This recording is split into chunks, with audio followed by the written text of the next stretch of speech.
I had the most interesting conversation with the girls over lunch today. We got into something really deep about my value, about what I deserve. Which means you've come home carrying someone else's conclusions. They're not someone else's conclusions. They're things I should have been thinking about on my own. They made me realize that I do far too much for you, Harry, without acknowledgement, without balance. You do too much for me. What does that mean to you? I cook during the week, I keep track of your calendar, I make sure your mornings run smoothly. Danielle said I function more like a personal assistant than a partner. You live in a penthouse, the car is in your name, and I chartered our March trip, and making coffee in the morning isn't servitude, it's just shared life. But it's the principle.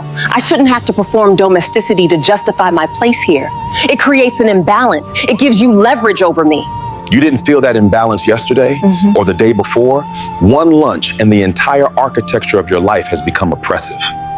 My friends see things I might be too close to see. They don't want me disappearing into someone else's life and forgetting who I am. They don't want you content. There's a difference. Another person can feel like a personal indictment when your own life isn't working and you're letting that become your compass. That is an unfair and toxic thing to say. They love me. I'm simply trying to create something more equal between us. You're trying to assert control because someone told you that softness is the same as surrender.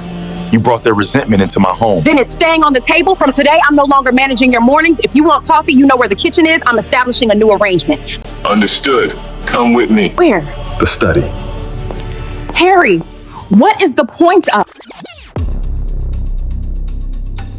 The study, Naomi. Choice is compound. Let's look at the board that's been advising you why. You can't cross-examine my friends. You don't know their lives. I know enough.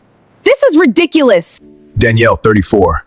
Left a suffocating marriage, now in a legal fight over assets, sharing a small flat. Plan on telling you to stop making coffee for the man who funds your life.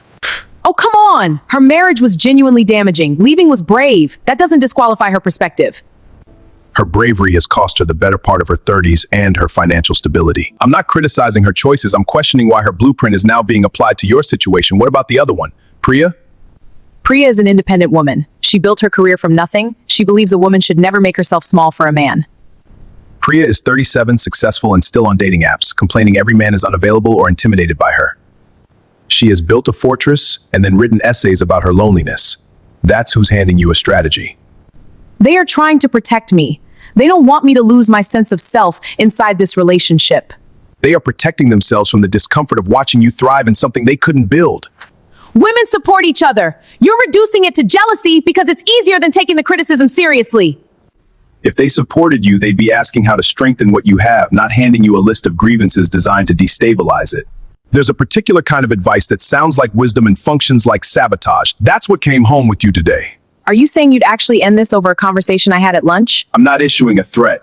I'm describing a reality. I cannot build something with a person who lets a table full of wounded women vote on the terms of our relationship. That's not partnership, that's a committee, and I didn't agree to that. Harry, I got swept up in it. It felt like clarity then, but now... If the frame of who you are can be rewritten over a single meal, then you don't yet know who you are, and I need someone who does. You're pulling back. I can feel it happening, and I don't want it to. Don't do that. Don't go quiet on me. I'm going to my desk. You have time to think. Take it seriously.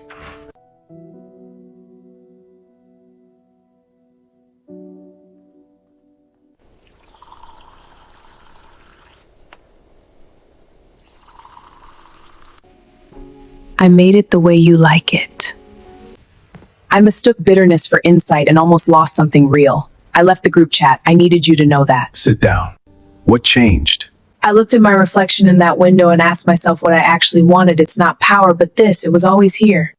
The loudest voices are rarely the wisest ones. Remember that. I know now. I'm sorry, Harry. I brought their noise into your home and called it self-respect. The apology matters. What comes after matters more. I know who I am without an audience.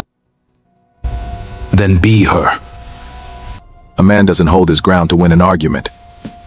He holds it so that when the storm passes, there's still something worth coming back to.